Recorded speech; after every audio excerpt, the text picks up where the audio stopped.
what's good YouTube? Welcome to the channel. It's your girl Natasha Nisha.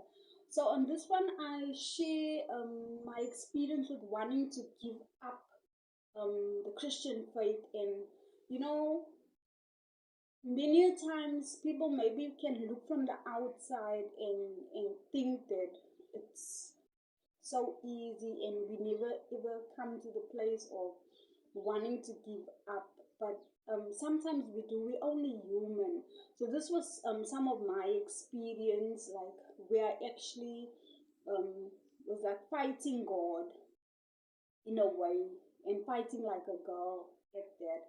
So context here is like, it was a time in my life, like earlier back this year, where I was like physically in pain, and I was experiencing like non-ending torture. And so there was you know I was totally exhausted, frustrated from all the suffering. So there's suffering, I'm exhausted, and this is coupled with non-ending torture, pain, disappointment, and then I'm isolated. There's solitude in, and then there's also persecution. So actually, there's like so many moving parts. There's a lot going on here, and yeah. So this was my experience, and after I wrote down some notes because I wanted to share it and hope that it can be a blessing to somebody. So these are the notes that I'll be sharing with you. So basically, I say I struggle to find faith, and then I have here, it all feels a lie, and now this is the lie of my faith, because having faith means I need to believe, but I'm struggling to believe at this time. So I have here, yes, he does it and he can do it, but not for me. So basically, I go on to say good things don't happen for me. So this is some of the childhood upbringing, and that feelings of unworthiness that like showing up here. So basically, I'm at this place where I believe that God is almighty. He can, like do all things. But on the other side, it's like I don't truly believe that he can do it for me. I don't feel worthy, you know. So that's why I say it's all a lie. I have the faith, I believe, but for somebody else, basically, is what I was feeling. And then like I have here, then I write good things don't happen for me. I write like I wait forever for this season of harvest, like. So basically, I was experiencing this, where I was always being told everywhere I hear that, like there's a season of harvest that comes, where we will harvest of the seeds that we have sown in the prior season. So I feel that I've sown good seeds, but like, when is this good bountiful harvest coming my way? I'm not experiencing it. Was some of the thoughts, I go on to write the season of harvest that never stays to even come. It's like I'm ever waiting for a harvest season, and if it's come, it's never like had some longevity. Like, it's just maybe a short spurt of blessings, and then it's hardships again, it's tests again. Like, when is my season of harvest? Like, so I write here, it never stays to even come. And then I'm like, I just want out already. I'm like totally exhausted. And this is also what I'm saying to God. This is a conversation with myself and God, that I had. And so I tell him, like, I just want out already, God, like, and then it's another test I have written here. And it's just a test showing once again what's in my heart, and I feel useless, worthless, failed, because I have now some stubbornness and rebellion inside. So yeah, that's what it is. So there were like so many tests, but then each time I was tested, I found I didn't like what I saw, like what it showed me. So this is the first time God replies me, and now God says like, cause I'm like complaining like there's so many tests, like give me a break already. I want out, you know, and God replies like, how can I get it out if I never show you? So this is God speaking of the rebellion and what's inside my heart basically. He tells me like, how can I get this thing, these things out of your heart if I never show them to you? So I'm testing you, and then this is what's coming back basically. So now I'll show you. But then also it's like I have here in brackets to own up or accept.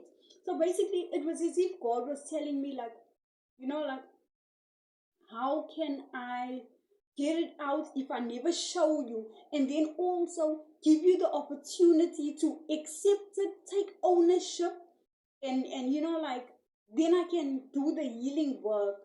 Or will you, when I show it to you, will you deny it, and things. So I give you the choice. I need to show you this and then see what's your response to this, basically, is what God was like telling me, how can I get it out if I never show it to you? So now I'm mad right here. And I'm mad and I say to him, yeah, whatever, but you know best, basically. And then there's a quiet, but then I come back at him and I'm like, but God, like, when, till when? Like, when can I just get a break from all the suffering already, is what I ask him. Because now I'm also realizing that, like, I need to have continual faith for every little step, and it just gives me enough to make it till the next step.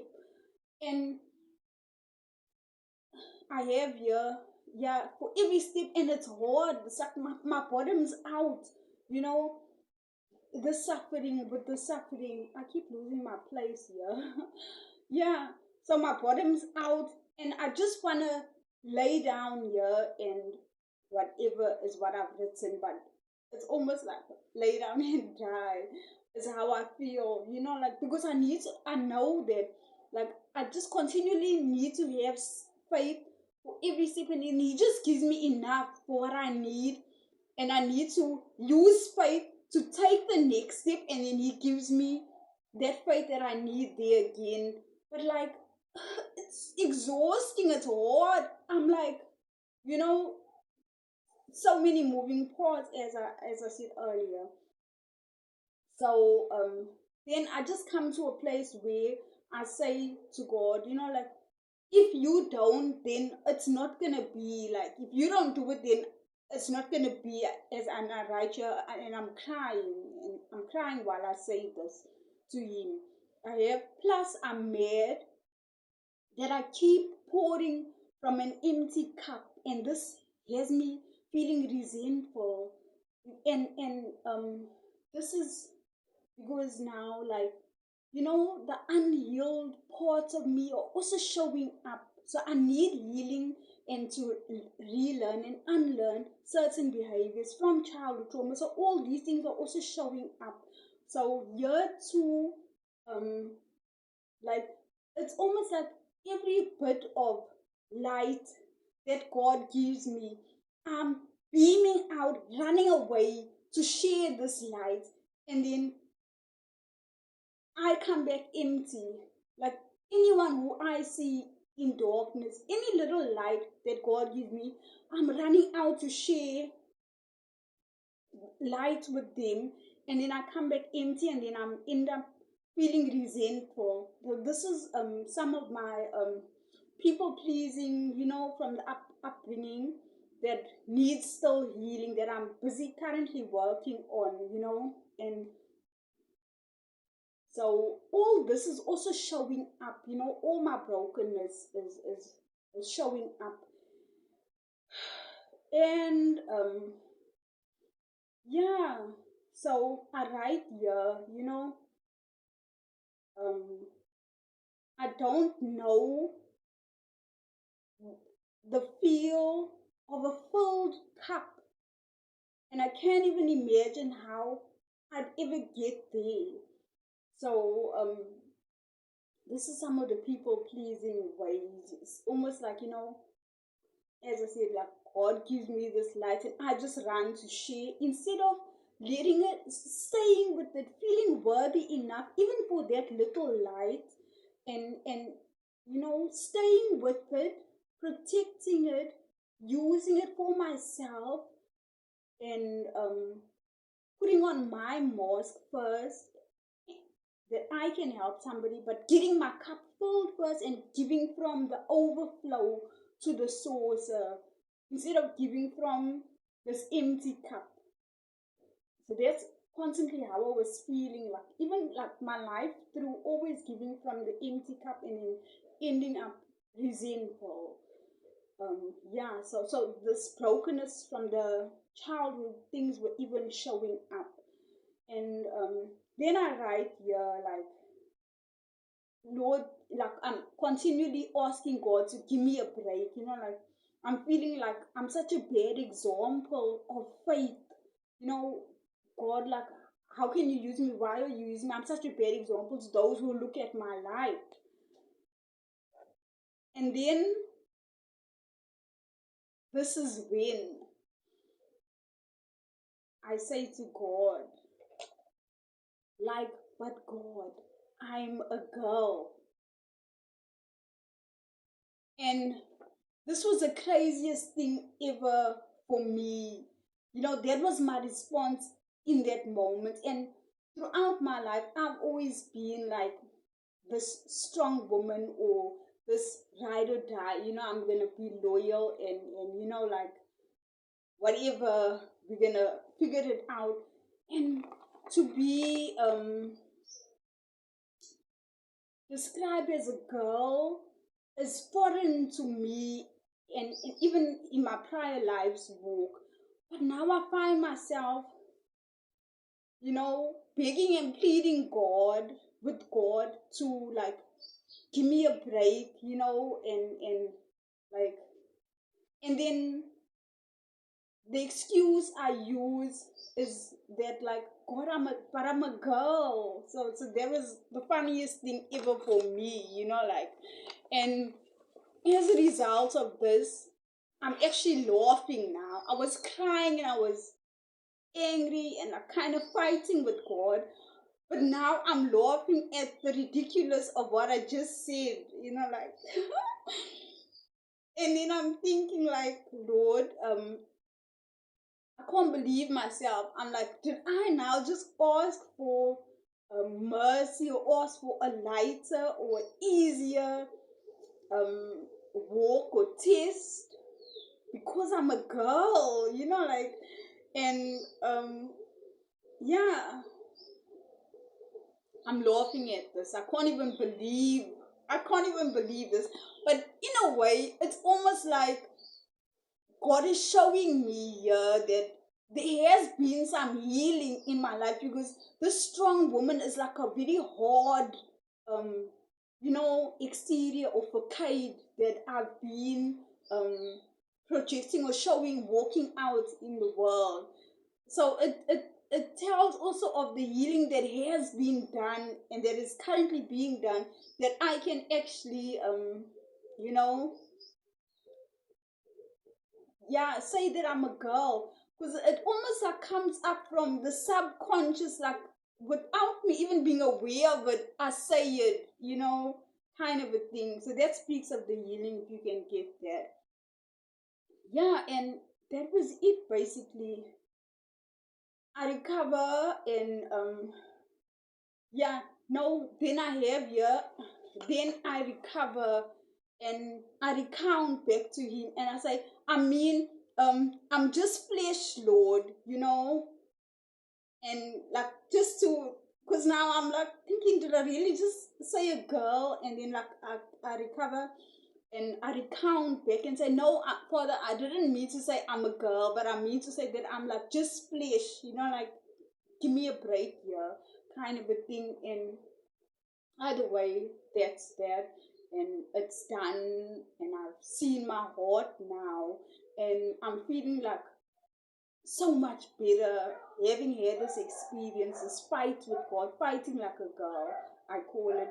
And I'm feeling like so much better. I've cried, and I know now still that the road ahead will be hard, but at least there's that flicker of faith renewed. And I have written here. Plus, earlier when I was reading Jeremiah 17:7, so I'm just going to quickly go to Jeremiah 17:7. I don't know what it says, but let's see. Because this experience was a few months back. 17:7. Okay, fine. It says here, blessed is the man who trusts in the Lord, whose trust is the Lord. He is like a tree planted by water that sends out its roots by the stream and does not fear when heat comes, for its leaves remain green, and it is not anxious in the year of the drought, for it does not cease to bear fruit. Yeah, so during this time also, I was reading my word, and this word spoke to me so bad because it's like this was just the case for me that, to outside folk and even to myself, it looked like I was in a mess. My life was just a mess at that time, that season, whatever. But internally, the work that God was doing, truly it was like I was this tree planted by streams of water because he keeps green. God was working on me daily, keeping me green and bearing fruit. I was continuing even in the season of such pain and anguish. I was still bearing fruit. I may not have looked like much. It didn't look like much. Didn't look fancy or extravagant. But then I realized that this is how God works. And like it reminds me also of Psalm 23, where the Lord is my shepherd is the psalm there. And in the psalm, I'm just gonna keep turning to in the psalm, he says like, the Lord is my shepherd, I shall not want. He makes me lie down in green pastures. He leads me beside still waters. He restores my soul. But in Israel, there in Jerusalem, if you've seen a picture of the green pastures that they speak of, this is not lush green lawns. This is actually, I saw a picture of it. This is just little tufts of grass, like with a few green, and then you need faith to get to the next tuft, basically. And this is how God leads us, not the extravagance and abundance that we know in the world, in Hollywood, that we see. The way, God's way. He can do that. He is more than able to do that. He owns the cattle on 1,000 hills, so he can give all that abundance and extravagance. However, many a times, even when we in the season of it may look externally like it's just a little, but this is how he does it, and he's still sustaining. And this is what I felt even during this time. It was such hardship. There was even it was such hardship, but I saw every day that he did a work in me. He changed me. There was this growth. He kept me green, that I kept growing, staying green and bearing fruit. I was still bearing fruit even in the season. So there's that. Yeah. And then, as I said, with the grass also, it's like tufts of grass that there's a few things here and in here. So getting from this cross to this cross, one needs to have faith. So he provides here, and then you need to have faith, and then there he provides again, like as he moves you forward along. Basically, it's what I saw. I don't know if you ever get a chance, maybe look up some pictures of like Jerusalem. You know, like the mountain tops, like where those cattle feed on there, and then also he gives them sure-footedness, because it's like mountainous there. Like sometimes they're in the valley, sometimes they're on the mountaintop, but either place, wherever you are, he is still God. He is still in control, and his will still prevail, and we know that his plans are good for us. So either way, and he provides both in the valley, in the mountaintop, and yeah, um, and these cattle are climbing this mountain, feeding off there. You know, there's tufts of grass on the mountain, and then he gives them a sure-footedness. You know, that they do not even fall. Yeah, you know, and that's also what he does for us. You know, along life's path, we have the sure-footedness, and that comes um, from being in him. So this was a revelation that I had during this time, you know. So basically, I wrote here, so I will see what tomorrow has in store, because every day, new day comes with new mercies. And yeah, so this is it for fighting like a girl. And I'm so grateful, because also God is healing me in regard to my femininity, you know, because of yeah, life's upbringings. I put on this hard exterior and whatever, so it's healing my femininity, and I love that. And then otherwise, I'm grateful that he could use this. He uses everything, all your pain, your suffering, nothing is in vain, even the rebellion.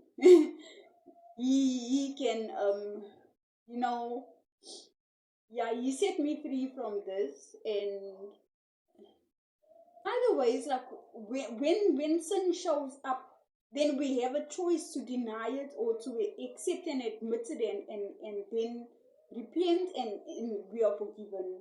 So another last point I just wanted to add here is that you know, like when I thought to quit, or when I felt to quit, um because I was feeling also like not cared for. So God, you don't care about me, you know, like how do you just have me out here like this, basically experiencing all this, you know? And then God just showed me Jesus on the cross, and it was like a reminder, like this is my only begotten son. You know I love him, but he went through this. So don't feel that I don't care for you. Like, look what Jesus went through, you know. Like he just like debunked the lie that he doesn't care for me. Basically, he showed me Jesus, and we know he loved Jesus. And yeah, so that's all for this one. I've been a lot of places, but either way, this was my experience some months back. As I said, it was a conversation with God, and from my side it was a bit fighting and asking him to just give me a break, wanting to give up, because everything was seeming too much, and I had a struggle finding faith.